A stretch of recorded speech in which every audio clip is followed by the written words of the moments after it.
अफसोसनाक खबर से आगाह करते चले। पाकिस्तान जस्टिस काजी फाइज ईसा लंदन में किस तरह काजी फाइज ईसा मुंह छुपाकर निकल रहा है। इस वीडियो में हम आपको दिखाते हैं आखिर वो मुंह छुपाकर क्यों निकल रहे हैं। क्या वो चोर हैं? मुंह छुपाकर तो चोर निकलते हैं। इन्होंने पाकिस्तान आइन के साथ खेला है। बाकी की तफसील देखिए इस वीडियो में।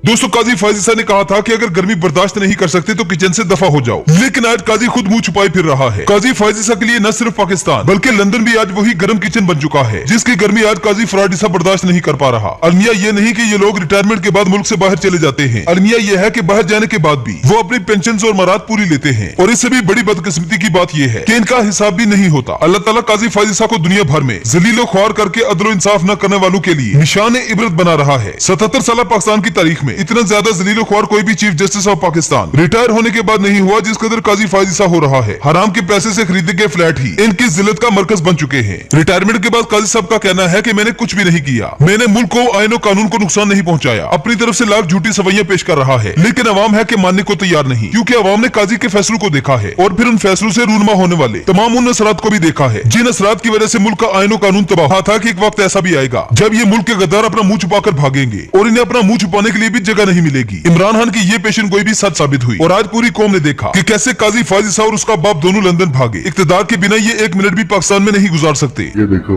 बगैरत हरामी पाकिस्तान को लूट के बगैरत इंसान।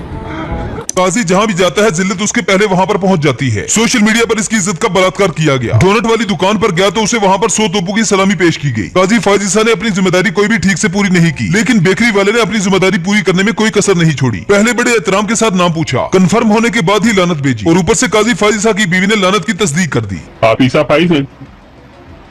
आप ईसा फाइज हैं? लानत हो आप पे। हाँ? लानत हो आप पे। लानत है आप? लानत हो आप पे, मैंने कहा।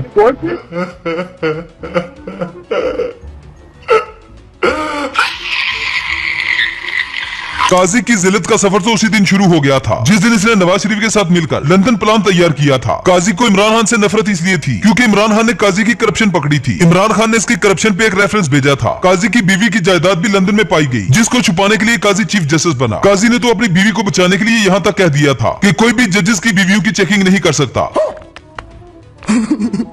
लंदन पहुंचते ही काजी का ऐसा इस्तकबाल हुआ कि काजी की लानत के फलक शिगाफ नारू ने पूरे लंदन को सर पे उठा लिया। लंदन वाले भी ये देखकर हैरान थे कि आखिर ये कौन है जो इतनी जिल्लत समेट रहा है। आखिर इसने किया क्या है जिसकी वजह से लोग इस बार अंडे जूते और लानतें बरसा रहे हैं। तुर्की में काजी साहब को जूता पड़ा। जूते का आराम आया ही था कि काजी साहब छुपते छुपाते लंदन पहुंचे। आगे ओवरसीज पाकिस्तानी जूते, अंडे और लानतू वाले बैनर उठाए खड़े थे। काजी मरता क्या न करता, गाड़ी में मुंह छुपाकर मौसूफ को भागना पड़ा। लानत हो आप पे। लानत है आप? लानत हो आप पे। लानत हो आप पे। लानत हो आप पे। कुदरत ने हमें वो मनाजर भी दिखाए कि जब काजी ताकत की इंसाफ की सबसे बड़ी कुर्सी पे था, ये बैसियत जज अपने सामने किसी को भी बोलने की इजाजत नहीं देता था। इसका तर्ज अमल भी फिरौन जैसा था। फिरौन भी लोगों को अपने सामने बोलने की इजाजत नहीं देता था। काजी ने इस कुर्सी पर बैठकर ऐसे ऐसे जाहिलाना फैसले किए कि सबको हैरान कर दिया। काजी खुद को रियासत का।